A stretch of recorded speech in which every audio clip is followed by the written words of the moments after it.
बिस्मिल्लाहिर्रहमानिर्रहीम।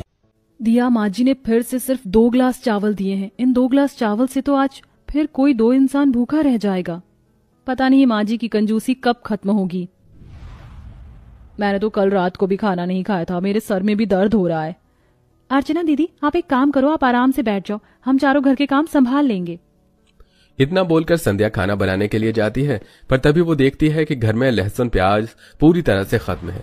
ये देखकर संध्या अपनी चारों जेठानी से कहती है, दीदी, ना तो घर में प्याज है और ना ही लहसुन, अब हम सब्जी कैसे बनाएं? मैं माँ जी से बात करके आती हूँ।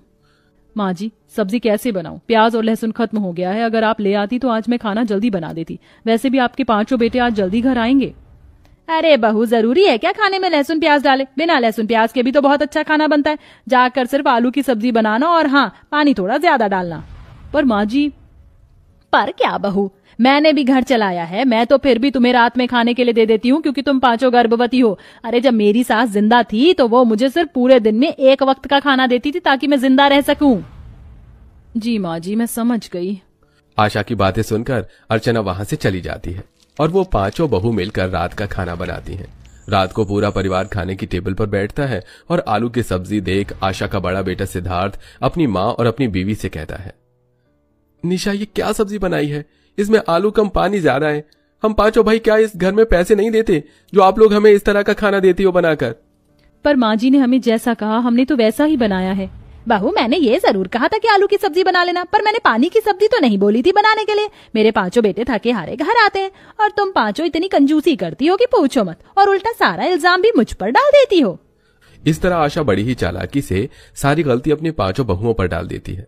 अब इसी तरह से कुछ दिन बीत जाते हैं और एक दिन, माँ जी, आज डॉक्टर ने हमें चेकअप के लिए बुलाया था। बहू, अभी तो तुम 5 पिछले हफ्ते ही चेकअप करवाने के लिए गई थी। चेकअप करवाने जाती हो या कहीं घूमने जाती हो? माँ जी, हमारा 8वां महीना चल रहा है और ऐसे में डॉक्टर ने हमें हर हफ्ते बुलाया है।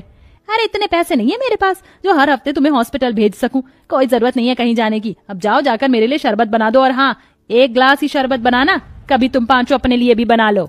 आशा की ये बात सुनकर 5 बहुएं बहुत दुखी हो जाती हैं और रसोई में जाकर अपनी सास के लिए शरबत बनाने लगती हैं। पर आशा को अपनी 5 बहुओं पर जरा भी विश्वास नहीं था और वो भी उन पर नजर रखने के लिए रसोई के बाहर खड़ी हो जाती है। जब से ये 5 गर्भवती हुई हैं, इन्होंने तो राशन का सत्यानाश कर रखा है। जो राशन मेरा 2 महीने चलता था, अब वो 1 महीने में खत्म हो जाता है। अब मुझे खुद ही इन पर नजर रखनी होगी।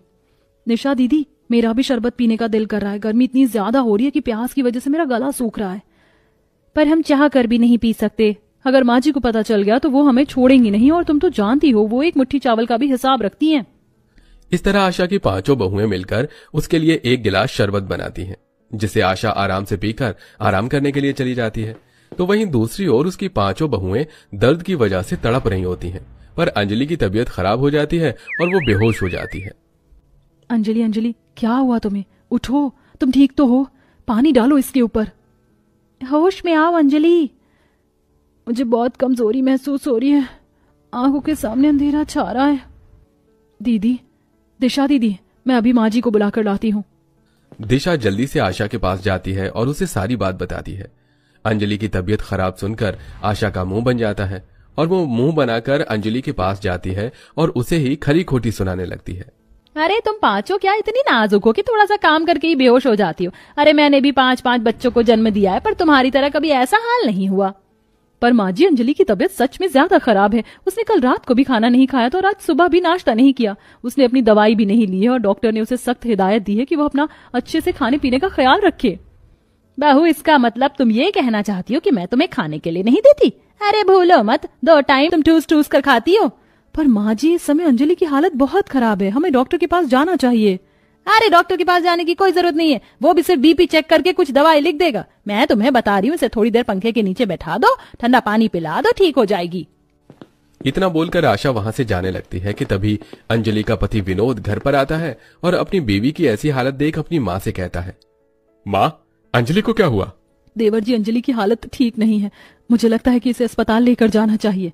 अरे बेटा, इसे अस्पताल ले जाने की जरूरत नहीं है। ऐसी हालत में हल्के चक्कर आते ही रहते हैं। बहू की पर्ची पर दवाई लिखी है, वही दवाई ला दो। उसने समय पर दवाई नहीं ली होगी, इसलिए इसकी तबीयत ठीक नहीं है। नहीं माँ, मेरा मन बहुत घबरा रहा है। मैं अंजलि को डॉक्टर के पास ले जाऊंगा। बेटा अगर तुझे इतना ही डर लग रहा है तो फिर ठीक है, तू यहीं रुक, मैं पास के डॉक्टर को ही बुला ले आती हूँ, कम पैसों में वो इलाज कर देगा। इस तरह आशा अपनी गली के एक लड़के को बुलाती है जो अभी डॉक्टर की पढ़ाई कर रहा था। वो अंजलि की हालत देखता है और पूरे परिवार से कहता है, माताजी मैं MBBS डॉक्टर तो नहीं हूं, पर मैं पढ़ाई कर रहा हूं और भाभी की हालत देखकर साफ पता चल रहा है सही से न खाने पीने की वजह से इन्हें चक्कर आ रहे हैं और इनकी जो दवाइयां हैं वो भी इन्हें दूध के साथ लेनी है, इसलिए आप इनके खाने पीने पर ज्यादा ध्यान दीजिएगा। सुन लिया माँ आपने, अंजलि की तबीयत कितनी खराब है। अब अंजलि घर का कोई काम नहीं करेगी और आप ख्याल रखोगी मेरी बीवी का, ये सही से खाना खाए। विनोद की ऐसी बातें सुनकर आशा मुंह बना लेती है। अब इसी तरह से कुछ दिन बीत जाते हैं और एक दिन जब अंजलि अपने लिए दूध निकालती है तो वहां आशा आ जाती है और उसके हाथों से दूध का गिलास छीन कर उससे कहती है, तू गर्भवती है, इसका मतलब ये तो नहीं कि आधा किलो दूध तू अकेले गटक जाए। ये दूध 2 दिन चलाना है मुझे, हट, मैं देती हूँ तुझे दूध। इतना बोलकर आशा सारा दूध रख लेती है और एक छोटे से गिलास में थोड़ा सा दूध लेकर उसमें पानी भरकर अंजलि को दे देती है। तो वहीं दूसरी ओर आशा की नजर फल फ्रूट पर पड़ती है जिसे अंजलि काट रही होती है। ये देख आशा उस पर जोर से चिल्लाते हुए कहती है, अरे किससे पूछकर तुम ये फल फ्रूट खा रही हो? ये फल फ्रूट तुम्हारे लिए नहीं है, मैंने भगवान पर चढ़ाने के लिए लाए हैं। पर माँ जी इस वक्त हमें अच्छे खान पान की जरूरत है और हमने आज दोपहर से भी कुछ भी नहीं खाया था। हाँ हाँ, सब सुना था मैंने, बहुत अच्छे से जानती हूँ मैं तुम पांचों को। और हाँ, आज सिर्फ 10 रोटी बनाना, मेरे 5 बेटे काम के सिलसिले में बाहर जा रहे हैं तो हम सबके लिए 10 रोटी काफी है। अच्छा, दोपहर में खाना नहीं खाया तो तुम 5 मर गई? नहीं ना, जिंदा ही हो, सुबह खाया था ना, और अभी 2 रोटी मिल रही है, खाने को खुश रहो उसी में। आशा के कहने पर बेचारी 5 गर्भवती बहुएं गिनती की सिर्फ 10 रोटी बनाती और प्याज काटती हैं। उसमें भी आशा खुद प्याज रोटी खा लेती है और अपनी 5 बहू को नमक रोटी खाने के लिए देती है। 5 बहुओं ने सिर्फ 1.5 रोटी खाई थी, जिस वजह से उनका पेट नहीं भरता और उन 5 की तबीयत बिगड़ने लगती है। मुझे फिर से चक्कर आ रहे हैं। कहीं ऐसा तो नहीं कि हम 5 सही से खाना नहीं खा रहे, इस वजह से हमारी तबीयत ऐसी हो रही है? क्योंकि मुझे ऐसा लग रहा है मेरा बच्चा मूवमेंट नहीं कर रहा। मुझे बहुत डर लग रहा है, हमारे पति भी यहाँ नहीं और माँ जी हमें अस्पताल ले जाने से रही। कहीं ऐसा तो नहीं कि हम अपने बच्चों को खो दें। 5 बहुएं बहुत ज्यादा डर जाती हैं और वो खाना खाने के लिए रसोई में जाती हैं। पर वो 5 देखती हैं कि उनकी सास ने फ्रिज से लेकर रसोई के हर कबोर्ड में ताला लगा रखा है। ये देख वो सब भूख से तड़पने लगती हैं और वहीं बेहोश हो जाती हैं।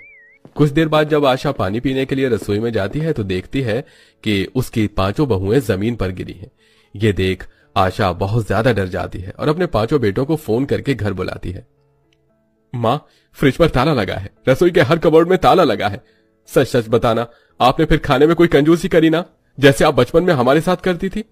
पर बेटा आज मैंने बहू को खाने में रोटी दी थी। माँ, रसोई को लेकर आपकी कंजूसी को हम बहुत अच्छे से जानते हैं। अगर हमारे बच्चे को कुछ हुआ तो हम आपको कभी माफ नहीं करेंगे। इतना बोलकर वो 5 भाई अपनी बीवियों को अस्पताल में ले जाते हैं, जहां बड़ी मुश्किलों से आशा की 5 बहुएं बच पाती हैं और उनके बच्चे भी। पर अंजलि अपने बच्चे को खो देती है और इसका सारा इल्जाम आशा पर जाता है। माँ, सिर्फ आपकी वजह से आज मैंने अपना बच्चा खो दिया, पर भगवान का शुक्र है कि मेरे भाइयों के बच्चे अब भी सही सलामत हैं।